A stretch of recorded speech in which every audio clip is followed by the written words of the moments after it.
Continúan las concentraciones de ciudadanos que rechazan el femicidio de Diana y la violación de Marta. Hoy se manifestaron en Guayaquil, Manta y Santo Domingo. Ecuador pedirá pasado judicial apostillado a los venezolanos que ingresen a territorio nacional luego del crimen ocurrido en Imbabura. Residentes en el país pidieron revocar la resolución, mientras quienes viven en Ibarra dicen estar asustados. Además, conmoción en el puerto principal. Una mujer fue encontrada muerta en el interior de una maleta. 2 mujeres fueron detenidas, entre ellas la hermana de la víctima. ANT aseguró que los accidentes de tránsito se redujeron en el 2018, pero no así la cifra de fallecidos. Y tras la intervención de Fede Guayas por parte de la Secretaría del Deporte, habló Pierina Correa. La expresidenta del organismo dice que se trata de un tema político en su contra. Así empieza la noticia, Emisión Estelar.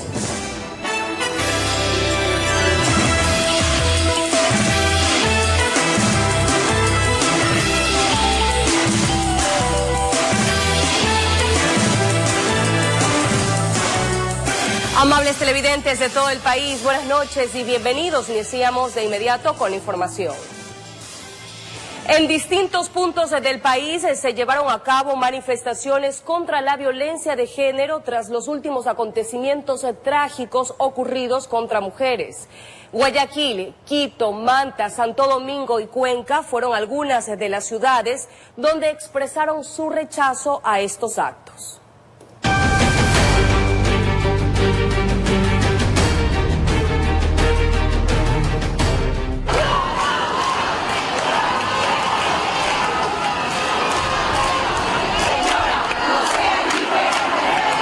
Estaban reunidas, no solo 2 ni 3, eran decenas de mujeres que se concentraban en la Plaza San Francisco en el centro de Guayaquil para protestar frente a los últimos acontecimientos ocurridos en donde féminas inocentes han sido brutalmente atacadas.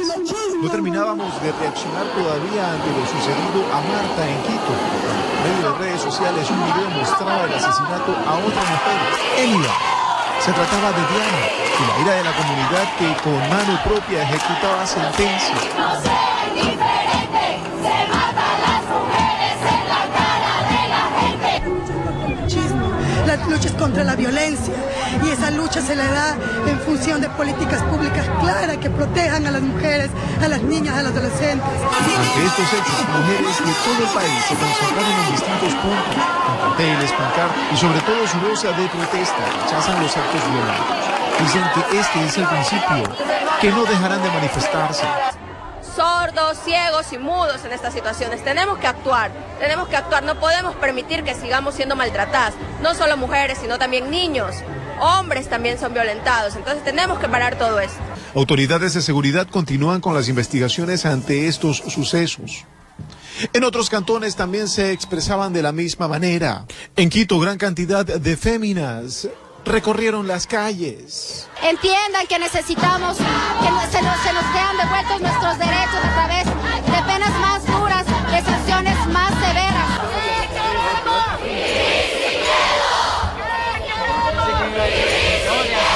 En Manabí y en Santo Domingo de los Áchilas, las mujeres también hacían escuchar su voz. Sobre todo que se haga cumplir lo que ya está en la ley mediante las tipificaciones establecidas para que ya no ocurran más estos casos de delincuencia y que la justicia no sea ciega ni sorda ante estos hechos. Que estemos conscientes en el Ecuador desde hace 4 años, desde que se tipificó el femicidio en el Ecuador, han existido 600 femicidios. En Cuenca la convocatoria fue masiva. La consigna era exactamente la misma. No estamos hablando de una lucha que tiene que ser solo por las mujeres, tiene que ser una lucha de todos los ciudadanos por una sociedad sin violencia. Informó Julio César Saona. Fueron sepultados los restos de Diana Carolina, la joven víctima de femicidio ocurrido en Ibarra. La ceremonia religiosa se realizó en la Basílica de la Ciudad Blanca en medio de la consternación de familiares, amigos y la sociedad afligida por este crimen. En una emotiva ceremonia, los familiares y amigos de Diana Carolina le dijeron adiós. La joven mujer que falleció el pasado sábado deja en orfandad 2 niños. El desconcierto de los allegados de la ibarreña de 22 años fue compartido por los ciudadanos, quienes aún no salen de la consternación por la forma en que fue asesinada. En la calle en donde murió se levantó un pequeño altar que fue adornado por los transeúntes que aún no entienden cómo es que no se pudo salvar su vida y la de su pequeño en gestación. El ser humano está tan despreciable. Como seres humanos nos estamos comiéndonos de unos a otros. No tienen amor al prójimo. No. Aquí cuando se sale a manifestar, se sale a marchas, ahí sí a la gente le tratan mal, le pegan, le llevan preso y todo. Y acá estando al frente de, como se ven las imágenes, no hacen nada.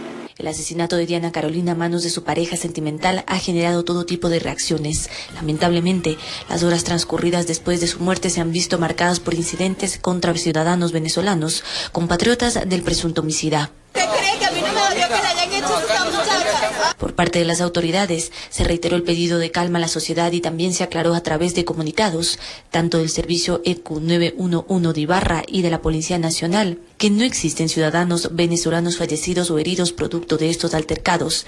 Y también se señaló que los servidores policiales se encuentran realizando controles permanentes a fin de resguardar la seguridad de la ciudadanía. Con imágenes de Amparo Rosero, informó Carolina Basante. Organizaciones de ciudadanos venezolanos en Ecuador solicitan al gobierno nacional que revea las medidas anunciadas para controlar el ingreso a Ecuador tras el asesinato de una mujer en Ibarra a manos de uno de sus compatriotas. Y en vista de que el gobierno venezolano separó a su país de la comunidad andina, se requerirá para todos sus nacionales la presentación del pasado judicial apostillado. Esta es una de las decisiones tomadas por el gobierno tras el asesinato de una mujer en Ibarra, a manos de quien habría sido su pareja de nacionalidad venezolana. El anuncio generó la inmediata reacción de organizaciones sociales. Una comitiva de la Fundación Venezolanos en el Exterior llegó hasta la Cancillería. Allí fueron recibidos por el ministro de Relaciones Exteriores y Movilidad Humana subrogante, Andrés Terán, a quien le entregaron un manifiesto solicitando se eche abajo la medida. Le hemos indicado no solamente lo complicado que es tramitar este documento en Venezuela, sino lo contrario a derecho, pues la Ley Orgánica de Movilidad Humana no contempla este tipo de documentos para que los ciudadanos venezolanos ingresen al país. Además de ello, solicitaron se revea el anuncio realizado por el presidente Lenín Moreno a través de su cuenta de Twitter, en la cual por medio de un comunicado oficial dijo: he dispuesto la conformación inmediata de brigadas para controlar la situación legal de los migrantes venezolanos en las calles, en los lugares de trabajo y en la frontera. Analizamos la posibilidad de crear un permiso especial de ingreso al país. Pedimos que rectifique, no estamos de acuerdo con las brigadas porque obviamente es algo que no está contemplado dentro de la Ley Orgánica de Movilidad Humana como ley rectora de la movilidad y de los extranjeros en este país. Creemos que esto nos llevaría a criminalizar y a penalizar la condición migratoria. En este marco, mostraron su repudio ante el asesinato de Diana, pero dejaron sentada su preocupación por los actos xenófobos de que han sido víctimas sus compatriotas, como resultado de lo que calificaron es un hecho aislado. Así que nosotros le solicitamos a las autoridades policiales resguardo también para los refugios donde se encuentran ciudadanos venezolanos en condición de vulnerabilidad. De igual manera, el llamado o el apoyo que estamos solicitando en este momento de parte del gobierno es apoyar y solicitar de parte de la sociedad civil levantar todo lo que son las pérdidas materiales y personales que hubo en Ibarra. Finalmente indicaron que habrían llegado al compromiso conjuntamente con la Cancillería de crear mesas de trabajo técnicas para buscar una salida a lo que viene aconteciendo. En quien informó Adriana Rojas. Y tras lo ocurrido en Ibarra, decenas de migrantes venezolanos están pensando en regresar a Colombia debido a la xenofobia que dicen sentir en Ecuador. Para conocer más detalles, nos enlazamos con nuestra corresponsal Miriam Enríquez. Miriam, buenas noches, adelante, te escuchamos. Gracias, Analía. Muy buenas noches. Amigos televidentes, efectivamente nos encontramos en una calle céntrica de la ciudad de Tulcán para darles a conocer de que a raíz del problema suscitado el pasado sábado, los ciudadanos venezolanos que ingresan hasta la ciudad de Tulcán, hasta nuestro país, definitivamente sienten cierto tipo de temor, pues la xenofobia se ha despertado en varios sectores de la ciudad. De cierta manera buscan ellos tratar de llegar a otros puntos y latitudes como por ejemplo el país de Perú. Sin embargo, tienen cierto tipo de temores para poder avanzar. Por ello les hemos preparado el siguiente informe.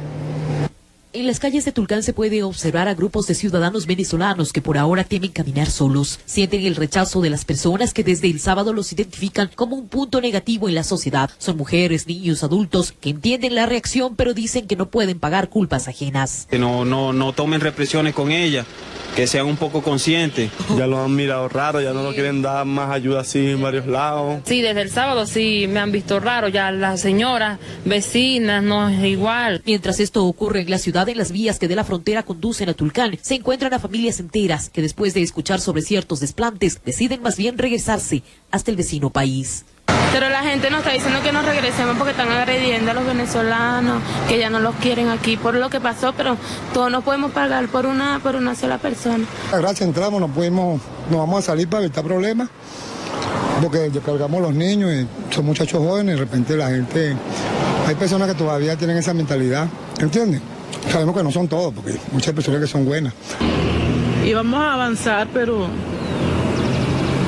es difícil. Dijeron que nos fuéramos, que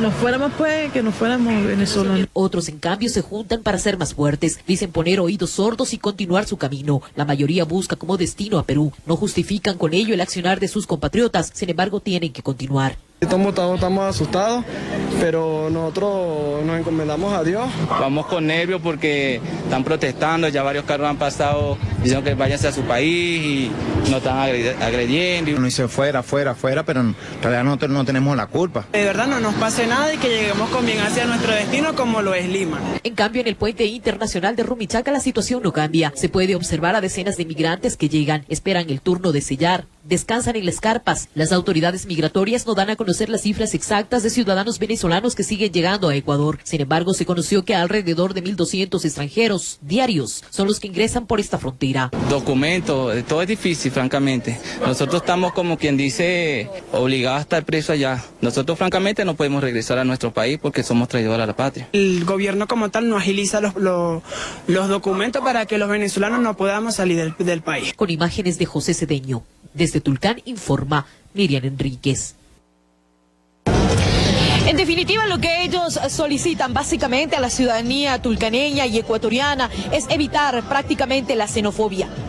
Nosotros el día de mañana estaremos en el puente internacional de Rumichaca, en este límite cero que une a las dos naciones, porque sabemos que cientos de ciudadanos venezolanos han regresado precisamente a Colombia, evitando básicamente el temor que sienten de entrar a nuestro país. Es todo lo que les informamos a esta hora, amigos televidentes. Continuamos con ustedes, compañeros en Estudios Centrales. Buenas noches. Gracias, Miriam, y seguiremos muy de cerca este importante tema. Y diversos criterios se generan en la Asamblea tras el femicidio registrado en Ibarra este fin de semana. Los asambleístas concuerdan en que es posible generar mayor claridad en las leyes, pero que la policía tenía la obligación de actuar ante este crimen. En la legislatura también hay reacciones tras el asesinato de Diana registrado este sábado en Ibarra. Los legisladores concuerdan en afirmar que es posible que se requiera mayor claridad en las leyes que otorgan las facultades a la policía para actuar ante estas situaciones.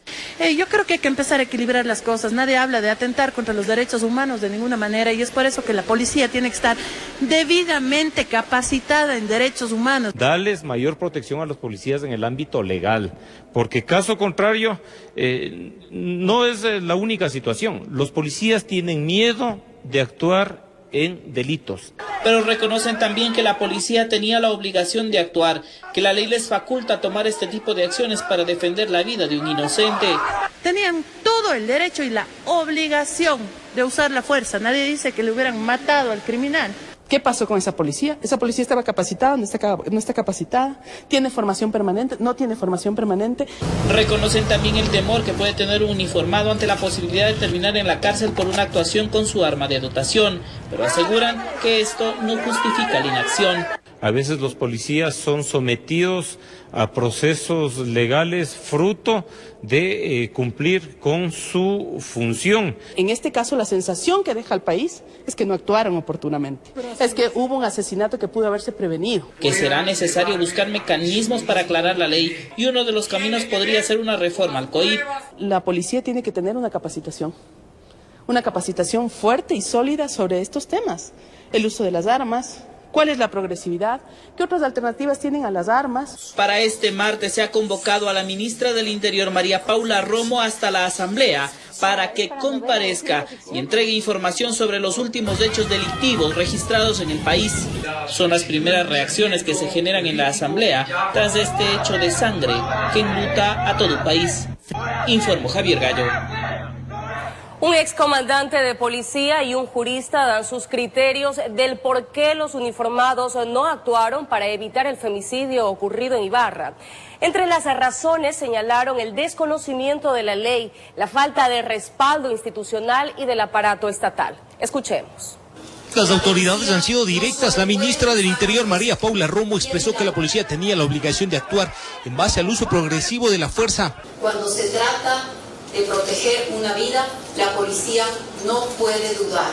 Mientras el segundo mandatario expresó que los policías tienen el respaldo del gobierno para actuar en defensa de la ciudadanía. Me dirijo a cada policía del país para asegurarles que cuando usen la fuerza en cumplimiento de su deber y en defensa de la ciudadanía, tendrán siempre el respaldo del gobierno nacional. Sobre el hecho consultamos al excomandante de la policía, Ramiro Mantilla. ¿Qué sucedió en este caso? ¿Por qué no actuaron? El exoficial habló de algunas hipótesis, sobre todo la falta de respaldo de la institución.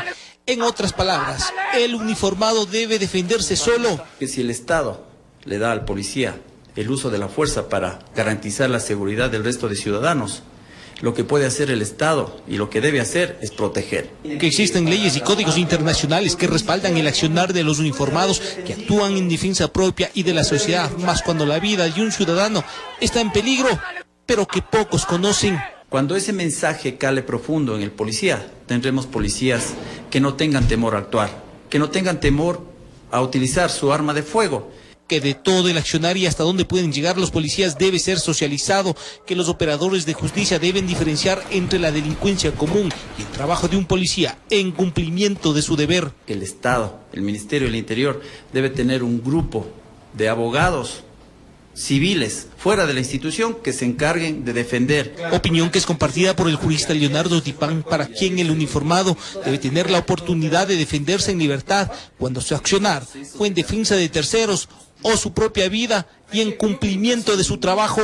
El hecho no es solicitar la prisión preventiva, sino más bien medidas cautelares, porque el miembro policial es quien está justamente custodiando lo que es y protegiendo el derecho al buen vivir. Que en el caso de Ibarra se podría hablar de falta de experiencia y preparación en este tipo de hechos, pero eso no exime de culpa a los uniformados que participaron en el operativo.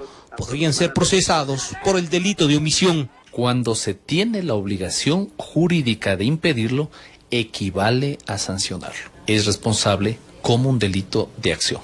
En Quito informó Iván Casamen. Mediante el decreto ejecutivo número 644, el presidente de la República, Lenín Moreno, designó a Galo René Zamora Andrade como gobernador de la provincia de Imbabura, tras remover del cargo a Juana Marisol Peñafiel Montes de Oca por los últimos acontecimientos ocurridos en la ciudad de Ibarra.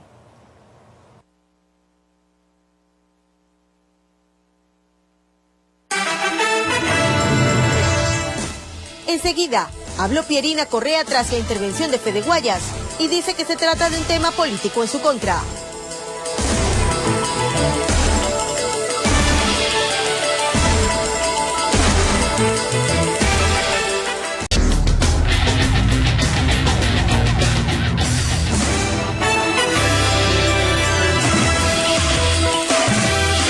Gracias por permanecer en nuestra sintonía. Presten mucha atención, amigos televidentes. Macabro hallazgo. Encuentran a una mujer sin vida dentro de una maleta en un domicilio en el suroeste de Guayaquil. 2 mujeres fueron detenidas, entre ellas una hermana de la víctima.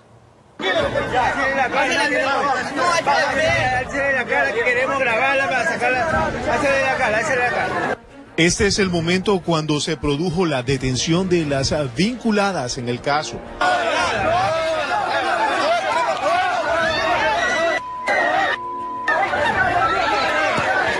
Y van saliendo las chicas, una por una iban saliendo, pues, y la vecina estaba adentro. Y aquí una vecina que vive aquí en la esquina escuchaba unos gritos, no.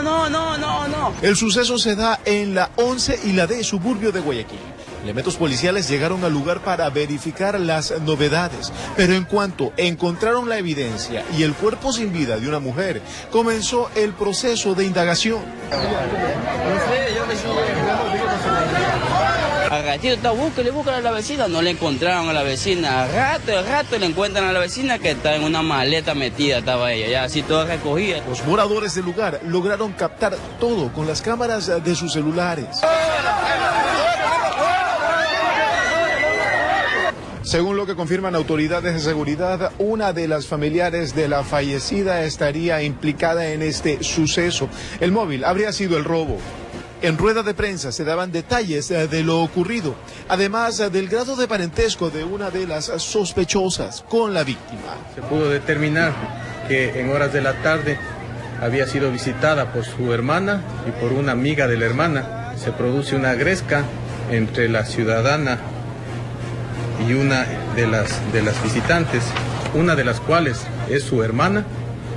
Proceden a ahorcarle con un cable de luz, luego de quitarle la vida con este cable eléctrico su hermana. Y que aún se sigue investigando, tratan de no dejar ningún elemento fuera de este trágico suceso. Salen de este domicilio portando unas mochilas en las cuales se estaban sustrayendo cosas del domicilio de su propia hermana, y cuando ingresan al domicilio pueden cerciorarse de que la ciudadana estaba fallecida en el interior. Informó Julio César Saona. En el 2018 se redujeron los accidentes de tránsito, pero no así los fallecidos por esta causa. La Agencia Nacional de Tránsito prepara un programa completo para seguir reduciendo esta tasa de mortalidad en el 2019. Los accidentes de tránsito se redujeron este 2018 en un 12% respecto a la cifra del 2017. Así lo dieron a conocer autoridades de la Agencia Nacional de Tránsito, la Policía Nacional y la Comisión de Tránsito del Ecuador. La cifra, dijeron, es positiva. El 2018 representa reducciones sumamente amplias con respecto a los años anteriores, y es del año de menor número de siniestros si comparamos desde el 2014. Pero a pesar de que el número de heridos y de accidentes de tránsito se redujo, las muertes por esta causa no tuvieron la misma suerte. En el 2017 fueron 2.153 personas las que perdieron la vida en un accidente de tránsito, y en el 2018 solo 2 menos, 2.151. Lo ideal sería que no exista fallecidos por este tipo de siniestros. El principal tipología del accidente de tránsito ha sido el atropello y el arrollamiento. Pero para este 2019 hay nuevas metas, y para ellas se tienen previstas algunas acciones, como el incremento de radares a nivel nacional, educación vial y más. Al momento nosotros tenemos 6 operadoras intervenidas. ¿Qué significa la intervención? Esto significa que hacemos un acompañamiento de estas operadoras para que mejoren en todos sus aspectos operacionales, en sus aspectos de trato al talento humano, en mantenimiento y demás.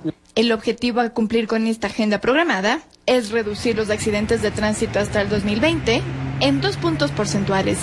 En Quito informó Andrea Urbe. El esposo de la legisladora Ana Galarza admitió que ha mal utilizado la tarjeta magnética para ingresar a la Asamblea Nacional. Este lunes comparecieron ante la comisión que investiga el caso los asesores de la legisladora acusada de cobrar diezmos. Este lunes fue el turno de los asesores del despacho de Ana Galarza, acusada de recibir diezmos y de tramitar cargos públicos. La primera en hablar fue Carmen Alvarado, asesora 2, quien desmintió las acusaciones de Lenin Rodríguez de que parte de su sueldo sea depositado en cuentas del esposo de Galarza. Jamás le he dado a la asambleísta ni un centavo. Además de desmentir que se haya falsificado su firma en los registros de asistencia en la asamblea.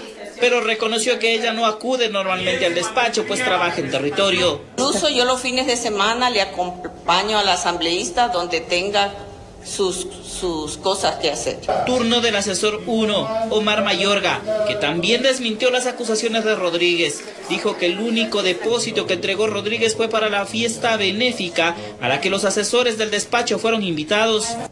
Solo se canceló la adhesión a la cena donde el compañero, inclusive hay fotografías, no sé si las puedan indicar, donde se le ve muy divertido y disfrutando de esta cena, y ahora no sé por qué se queja. También desmintió que su sueldo sea descontado para pagar al esposo de Galarza. Yo he sido indudablemente la asambleísta de las más afectadas, pero yo estoy siendo afectado en mi honra, en mi familia y en mi trabajo. Finalmente, el turno fue de Francisco Sevilla, esposo de Ana Galarza. Él reconoce que ha utilizado la tarjeta magnética de Carmen Alvarado para ingresar a la legislatura. Tal vez se cometió un error en utilizar la tarjeta de Carmen, que es la asesora de un territorio que no está aquí en Quito permanentemente, para poder entrar a la Asamblea Nacional. Pero que sus ingresos han sido para acompañar a su esposa en la Asamblea. Niega cualquier posibilidad de injerencia o cobro de diezmos. Yo no es que he entrado a la Asamblea Nacional a hacer ningún trámite, a participar en el pleno. Acusa a Lenin Rodríguez de buscar venganza política tras su despido del despacho. Queda comprobado que el señor Lenin Rodríguez es un calumniador, que lo único que busca es afectar a la honra de la asambleísta Ana Galarza por resentido. La comisión espera recibir este martes a la legisladora Ana Galarza para que entregue sus pruebas de descargo, y a más tardar el próximo viernes, esta comisión podría entregar un informe final con las recomendaciones al Pleno de la Asamblea. Informó Javier Gallo. El presidente Lenín Moreno viajó a Suiza para participar del Foro Económico Mundial de Davos. En esta gira se busca afianzar las relaciones internacionales. El presidente de la República, Lenín Moreno, viajó a Suiza para participar del Foro Económico Mundial Davos, en el que asistirán alrededor de 3.000 líderes internacionales. El mandatario se trasladó al país europeo en compañía de los ministros de Economía, Comercio Exterior y el canciller. En este espacio se abordarán los siguientes temas: a promover la lucha contra la pobreza, a promover el desarrollo tecnológico y a mirar el futuro de la humanidad para protegerla del cambio climático. El gobierno ecuatoriano pretende con su intervención afianzar alianzas internacionales. Es una cita que nos va a permitir seguir abriendo los espacios de colaboración y cooperación con muchos socios a nivel internacional. Es una cita también que va a permitir que todos los ojos del mundo se pongan en Ecuador para que vean las nuevas oportunidades de inversión. El miércoles Moreno participará del diálogo diplomático denominado Respuesta Global a la Crisis Humanitaria en Venezuela, uno de los mayores problemas que afrontan varios países de la región latinoamericana. Para el 26 de enero se tiene previsto que el presidente se traslade a España, donde mantendrá actividades en la Universidad de Salamanca, informó Valeria Navarro. Tras la intervención de Fede Guayas por parte de la Secretaría del Deporte, Pierina Correa, la expresidenta del organismo deportivo, se pronuncia. Ella asegura que se trata de un tema político en su contra. La expresidenta de la Federación Deportiva del Guayas, Pierina Correa, cuestionó los motivos de la intervención del organismo por orden de la Secretaría del Deporte. Con todo el aparataje gubernamental y la prensa, sin sustento legal ni argumentos, en un claro tema político en mi contra, mostrando un desconocimiento y un irrespeto total a la gestión realizada y a los logros históricos alcanzados. La intervención se debió, según la Secretaría del Deporte, al mal estado de 7 escenarios deportivos. La reducción presupuestaria es clara. Cuando yo ingresé a la federación recibíamos $10.800.000. El año pasado el presupuesto fue de $7.385.000. Dijo que heredó deudas. $300.000 de servicios médicos prestados por la Clínica Guayaquil, propiedad del doctor Roberto Gilbert, durante su administración. Al respecto, Roberto Gilbert indicó: por supuesto, pues. Yo jamás le cobré un honorario médico. Pagaron la medicina, los gastos, las radiografías, los exámenes de sangre. Ahora nos toca pagar $150.000 que reclama un contratista que hizo una remodelación en el Estadio Capuel en el 2005. $2 millones fueron gestionados. No existe documentación alguna de ese ingreso. Aquí está el rastro de ese dinero auditado por Contraloría del Estado. Informó Roselena Vasconés. Mañana en la noticia de las 6:55. Aunque no existe un perfil psicológico y social exacto de un agresor sexual, especialistas dicen que hay peculiaridades que pueden desembocar en